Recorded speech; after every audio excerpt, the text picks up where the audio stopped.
So what we know, giving you more facts here, is the moment they retire, all of that $7,433 goes away. So when he retires, all active income will stop. So all of this goes away.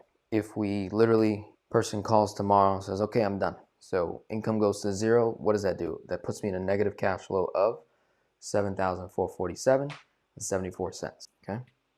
Now, 62 years old, we could turn on Social Security. At 62, that's how much they will get. Let me give you some more facts. Give you the breakdown of their mortgage. And I actually lied to you. The 370 is actually made up of a mortgage and a car loan and one credit card. So that was my mistake. Let me give you the breakdown of their mortgage. $350,000 is the balance. Mortgage payment is $2,242. The other mortgage, which is the rental, $277,428.61. Payments $2,043.74.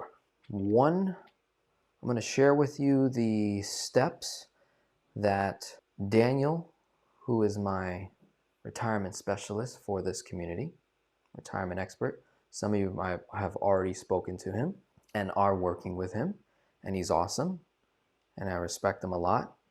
He's very good at solving for this. Better than me because I don't have the experience in this. But we came together and put together this strategy here. So I'm just going to explain what it is and then what the estimated result could potentially be if all these moving parts come together. So out of everything you see here on the left-hand side with the investments, all different investment accounts, Daniel was focusing in on this 818 and was providing the education about annuities. In summary, annuities are like pensions. They pay a guaranteed amount of income for the entire lifespan of an individual. That is what annuities solve for. They can also solve for other things as well, but focusing right on here, we're solving for income. So we already said turn on Social Security. That's an easy one. So now I go from zero to now collecting $2,140 if I'm no longer actively working. And if we purchased two annuities, $175K each, if it's an immediate income annuity, it means that person dumps in $175K each into two policies. That'd be $350,000 total, and we pull it from here.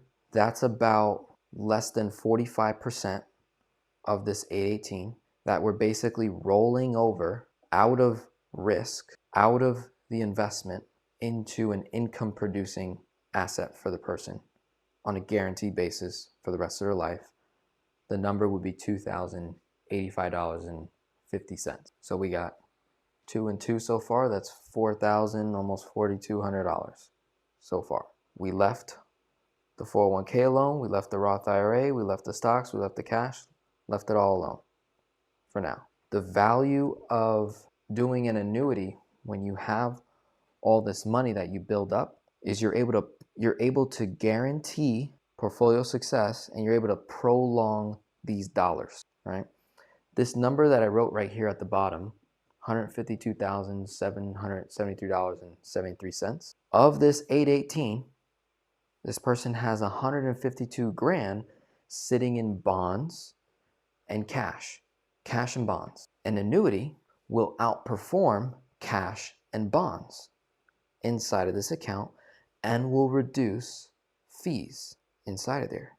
So you're able to reduce fees, reduce costs, and create a higher, what's called withdrawal rate. A key thing for all of you to keep in mind when you reach retirement or you're in retirement, this word becomes very important. Distribution rate. So when you're retired, it's no longer about where can I get the highest rate of return. What you want to be asking is where can I get the highest distribution rate on my assets that I'm ultimately going to be draining, liquidating to live my life efficiently and still have some to pass on. So in the financial world, many of you have heard this before. They call it the withdrawal rate. In other words, distribution rate. On $818,000, the safe quote unquote, it's not really safe. But the standard withdrawal rate is what? The standard safe withdrawal rate is 4%. Reason why is, according to the stock market S&P 500, over any 30, 40 year plus period, the stock market will on average with dividends grow somewhere around 8 to 10%, right?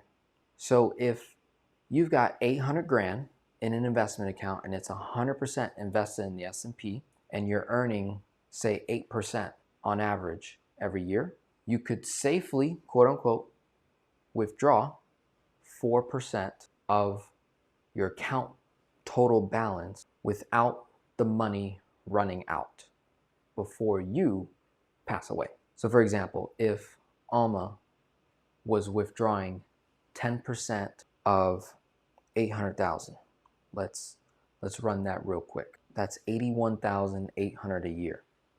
How long would her account last if she was withdrawing 10% every single year? Depends on how much she's earning. So if she's earning 8% every year, that's 65,000. So let's say she earned 65,000 on top of the 818 and then withdrew 81. Now she has 801. Now, what I just did is funny math to make her numbers look better. The reality is this 81,800 is not coming out all at once. It's coming out typically on a monthly basis. So about 6,800 a month. Let's say she withdraws. So if you're withdrawing 10% over the span of a year, and over that same year you earned 8%, you're going to have lesser dollars each and every year that the account progresses in retirement, to eventually Alma will run out of money. And if there's 1 year, and this happens roughly every 5 years, let's say, roughly every 5 years, the S&P loses money, or does this, doesn't gain anything.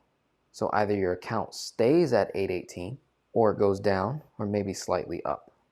That's what happens every year. So say, for example, in the first year Alma retires, she pulls out 81,800, 736 is what her account goes down to. But instead of earning 8%, what if she loses 8% of her account value? In 1 year, she's at 677,304 in just 1 year. You're like, whoa, how'd I go from 818 down to 677? Like, that can happen. Imagine if you were retiring during 2007, 2008. Imagine retiring during COVID, right? This stuff happens. People lose massive amounts of money in their retirement account. So if somebody retired during COVID and they had 800 grand, the stock market literally tanked, right? It tanked dramatically. Yes, it recovered, but if you were taking income while the account was losing money, you exaggerate losses in that account. So again, if you're doing 10% or 7 or 6 or 5, the chances of your 800 grand lasting for even 15 years goes down dramatically, right? So can you imagine if you retire at 65, 67 and live all the way to 90? That's a lot of years. 800 grand, not going to get us there, okay? So that still doesn't, really help you, right? All I did was scare you right there, right? Basically. So now to help you say, well, what is the most efficient way to make that money last as long as humanly possible? You could say, all right, well, I'll just only withdraw 4%. So 4% of 818 is 32,720. That's $2,726.66 a month. Okay, but we still have a problem.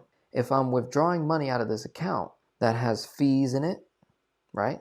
There's a financial advisor managing that account. So I got to pay admin fees, administrative fees, and I have to hope and pray that my account earns more than 5%. earns more than 4%. So it could at least match the balance of where I started at the 818, so that it doesn't shrink too fast. And that's just simply not what happens. What happens a lot is the account loses value because you're investing to try to earn what? A high rate of return, so that you could what? Withdraw a little less. And then the spread keeps the account growing. So even though you're taking money out, next year, instead of it being at 800 grand or 790, 818 went to 830, right? 845. So it kept going up.